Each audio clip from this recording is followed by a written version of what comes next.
दोस्तों, आज हम बात करने वाले हैं कलयुग द शैटर्ड सूत्रा की, एक ऐसी 10 चैप्टर की एक्शन पैक्ड कहानी जो classic anime style, high stakes battles और एकदम माइंड ब्लोइंग कैरेक्टर इवोल्यूशन से भरी हुई है।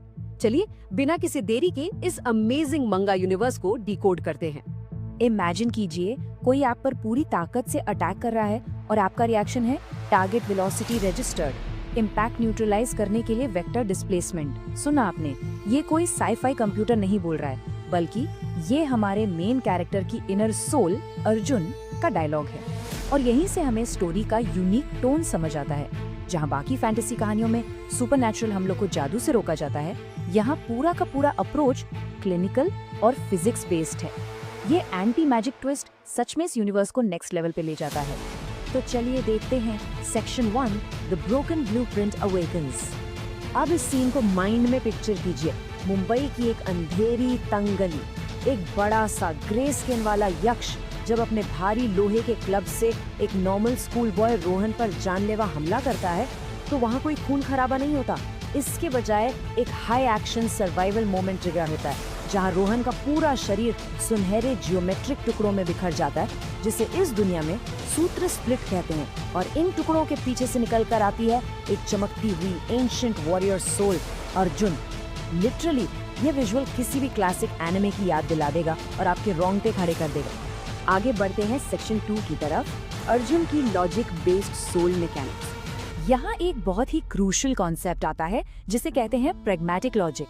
देखिए, रोहन के अंदर जो सिस्टम इंजन है ना, वो किसी अंधविश्वास या मैजिक पर काम नहीं करता। जब भी कोई दुश्मन अटैक करता है तो ये सिस्टम उस खतरे को तुरंत स्कैन करता है और दुश्मन की ताकतों को प्योर काइनेटिक डेटा की तरह आर्काइव कर लेता है।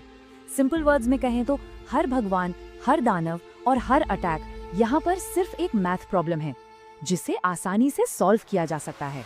सोचिए, अगर एक टिपिकल फैंटेसी स्टोरी होती तो दुश्मन के जादू को काउंटर करने के लिए एक और मैजिकल स्पेल मारा जाता, राइट? पर यहाँ ऐसा बिल्कुल नहीं होता। जब जालंधर नाम का एक असुर हाई फ्रीक्वेंसी साउंड ब्लेड से अटैक करता है, तब रोहन और अर्जुन क्या करते हैं? वो फेज कैंसिलेशन का यूज करते हैं। वो प्योरली मैथ और फिजिक्स अप्लाई करके साउंड फ्रीक्वेंसी को पूरी तरह इन्वर्ट कर देते हैं, जिससे अटैक न्यूट्रलाइज हो जाता है। साइंस और एनिमे एक्शन का क्या गजब का ब्लेंड है। अब आते हैं सेक्शन 3 पर, करप्टेड देवों से युद्ध। अब यहाँ से कहानी में एक क्लासिक एनिमे स्टाइल एस्केलेशन शुरू होता है। शुरुआत होती है एक गली में छुपे भूखे प्रेत से, पर बात यहाँ रुकती नहीं।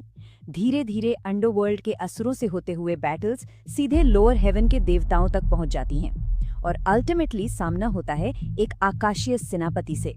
ये जो रैपिड पावर स्केलिंग है ना, ये कहानी का मोमेंटम और टेंशन लगातार बनाए रखती है। आपको एक सेकंड के लिए भी सांस लेने का मौका नहीं मिलता। और ये बैटल्स, ओ मैन, बिल्कुल एपिक है। एक सीन में अग्निव्रत नाम का एक करप्टेड देव पूरे स्कूल ग्राउंड को उबलते हुए लावे में बदल देता है, पर रोहन पैनिक नहीं करता। वो क्या करता है? वो directly law of conservation of energy apply करता है।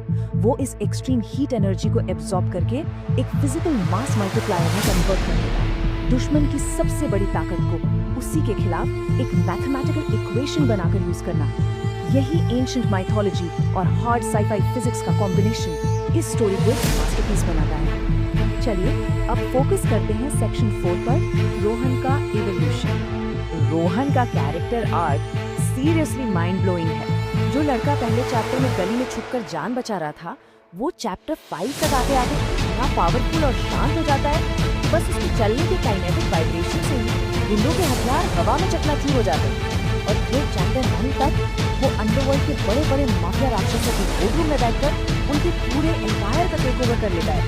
एक बुली होने वाले बच्चे से कॉर्पोरेट ओवरलॉर्ड बनना, क्या एपिक प्रोग्रेशन है। इस पूरे इवोल्यूशन का सबसे इंसेन और विजुअली स्टनिंग नजारा हमें चैप्टर 6 में देखने मिलता है।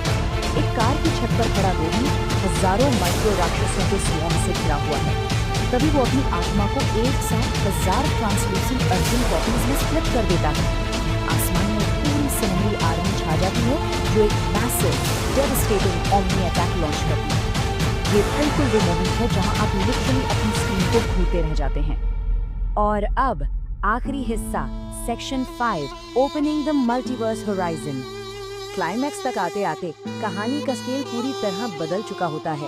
एक डायमेंशनल रिफ्ट खुलता है और वहां से बाहर आते हैं आकाशीय सेनापति लॉर्ड भैरव। आते ही वो 10,000 गुना ग्रेविटी का फील्ड डिप्लॉय कर देते हैं। जमीन लिटरली धंस जाती है, प्रेशर अनइमेजिनेबल है, लेकिन रोहन वो अपनी जगह पर सीधा खड़ा रहता है। वो भगवान की भेजी हुई बर्छी को अपने नंगे हाथों से पकड़ लेता है और उनकी दिव्यता को ये कहकर डिसमिस कर देता है कि ये सिर्फ आउटडेटेड प्रोग्राम है। ये मोमेंट साबित करता है कि रोहन अब देवताओं के लेवल से भी कहीं आगे निकल चुका है। और फिर होता है अल्टीमेट रिवील। मुंबई का आसमान भी फिर फट जाता है और उस रिफ्ट के उस पार क्या दिखता है? मेगा प्लैनेट्स, एलियन स्टार्स और पूरे के पूरे अलग मंगा यूनिवर्स।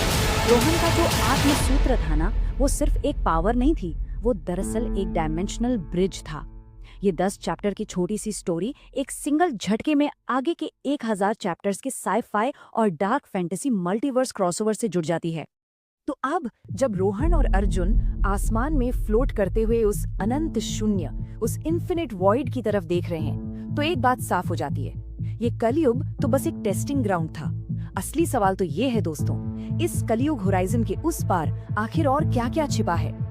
बाकी के यूनिवर्स आखिर किन फिजिक्स इक्वेशंस और रूल्स पर चलते हैं? ये एक ऐसा सवाल है जो हमें इस मल्टीवर्स के अगले पड़ाव को जानने के लिए सुपर एक्साइटेड छोड़ जाता है।